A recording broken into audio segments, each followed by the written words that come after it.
Bonjour, je suis Shabnis Panchou.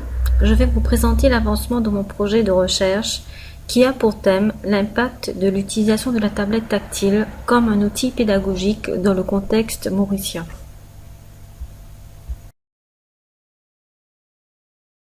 J'aborderai lors de ma présentation le contexte mauricien, la problématique, l'objectif général, l'hypothèse, les questions de recherche, le cas théorique, les dimensions, domaines, notions, les plans variables, la méthodologie, l'échantillon test et la bibliographie. Pour être en lien avec le terme cyberil, le ministre de l'Éducation d'alors a jugé important que la technologie fasse son entrée dans le milieu scolaire secondaire.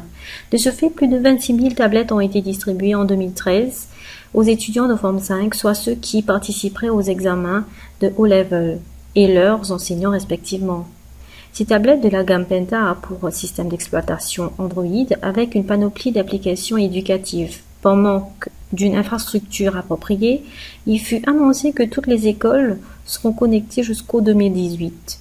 Cependant, 4 stratégies ont été utilisées pour la formation des enseignants, dont au moins 2 enseignants ont été formés par école, au moins 1 enseignant a été formé par discipline enseignée, au moins 20 établissements scolaires secondaires dont le personnel enseignant ont été formés et suivis, et la mise en place d'une communauté des praticiens pour le contenu.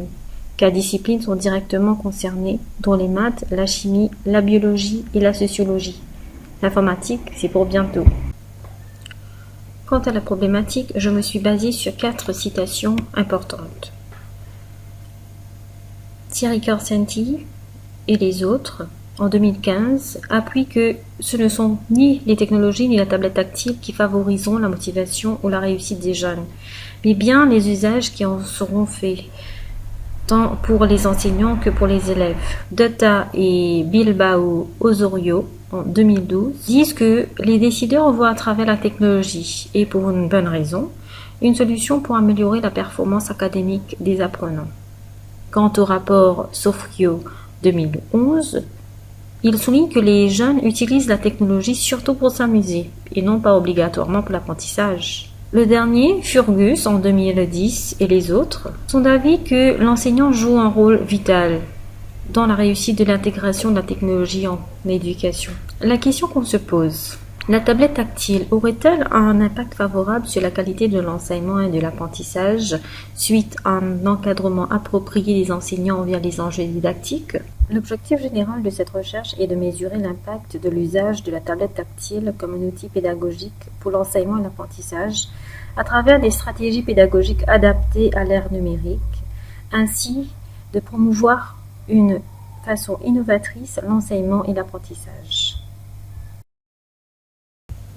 Ce qu'on a comme hypothèse, si la tablette tactile a un impact favorable sur la qualité de l'enseignement et de l'apprentissage suite à un encadrement approprié des enseignants via les enjeux didactiques. Les questions de recherche. Premièrement, les enseignants sont-ils formés à l'utilisation de la tablette tactile comme outil pédagogique? Deuxièmement, quelles sont les stratégies d'apprentissage adaptées à l'usage de la tablette tactile en classe?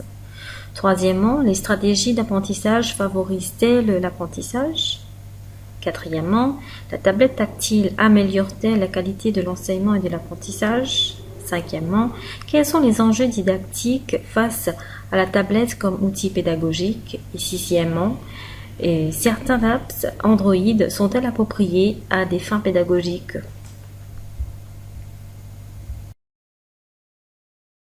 Pour le cas théorique, on a dû faire un plan de plusieurs modèles d'intégration de la tablette tactile comme outil pédagogique en classe. 3 principaux modèles ont été retenus.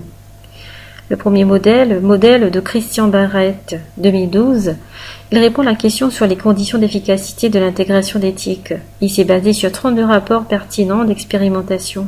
Cette métasynthèse présente les conditions gagnantes d'une intégration pédagogique d'éthique en vue d'améliorer l'efficacité de l'enseignement et de l'apprentissage et dont la conclusion s'énonce selon les 3 principes suivants.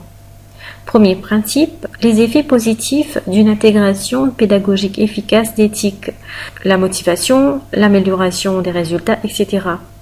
Deuxième principe, de combiner certains types de dispositifs avec certains scénarios et stratégies pédagogiques. Et le dernier principe parle des conditions externes à la situation pédagogique, c'est-à-dire les matériels, logiciels, compétences des usagers, etc.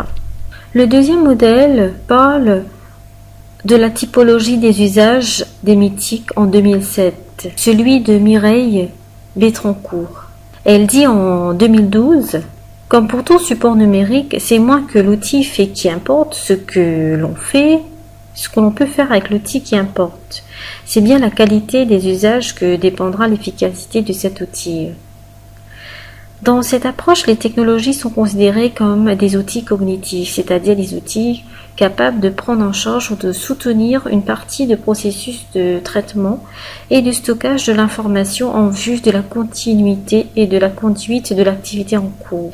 Ce modèle présente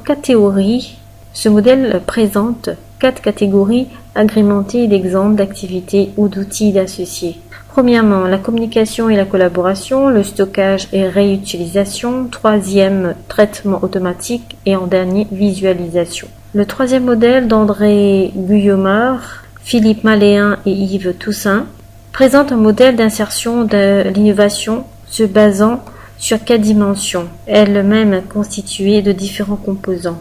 La première dimension est la dimension psychosociologique qui englobe les composants motivation et adhésion, engagement et appropriation, orientation et engagement. La dimension pédagogique contient les composants pertinence et cohérence, adaptation et cohérence, les tutorats et de l'enseignement. La dimension technologique réunit les composants évolution et réutilisation, génération et intégration, le choix de médiation et de diffusion. La dimension organisationnelle rassemble les composants évaluation et valorisation, information et formation, réflexion préalable et formalisation. On a aussi la théorie de l'activité pour les stratégies d'enseignement et les scénarios d'enseignement et d'apprentissage. Et en dernier, les compétences du XXIe siècle. Concernant les dimensions, domaines et notions, le tableau parle de lui-même, dont les dimensions didactiques, pédagogiques, psychosociologiques, organisationnelles et technologiques.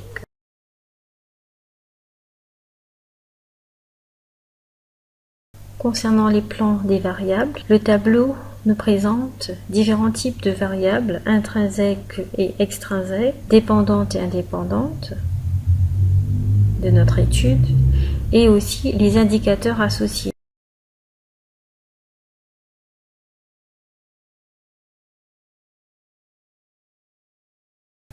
Notre méthodologie sera mixte, donc de qualitative, on aura des observations des classes par rapport au scénario pédagogique et les entretiens des enseignants et des apprenants. On aura aussi le quantitatif, c'est-à-dire que les questionnaires passés aux apprenants, les enseignants et les parties prenantes. Quant aux petites études, petits tests qu'on fait actuellement, donc moi je suis allée sur le terrain et c'était surtout pour voir les états des lieux du projet tablette auprès de 5 enseignants. Et on a eu aussi la formation des enseignants aux fonctionnalités de la tablette, analyser les scénarios d'apprentissage déposés en ligne par les experts de contenu, de maths plus précisément pour cette expérience, les tester auprès des étudiants, observation, entretien, étudiants et enseignants. Voilà.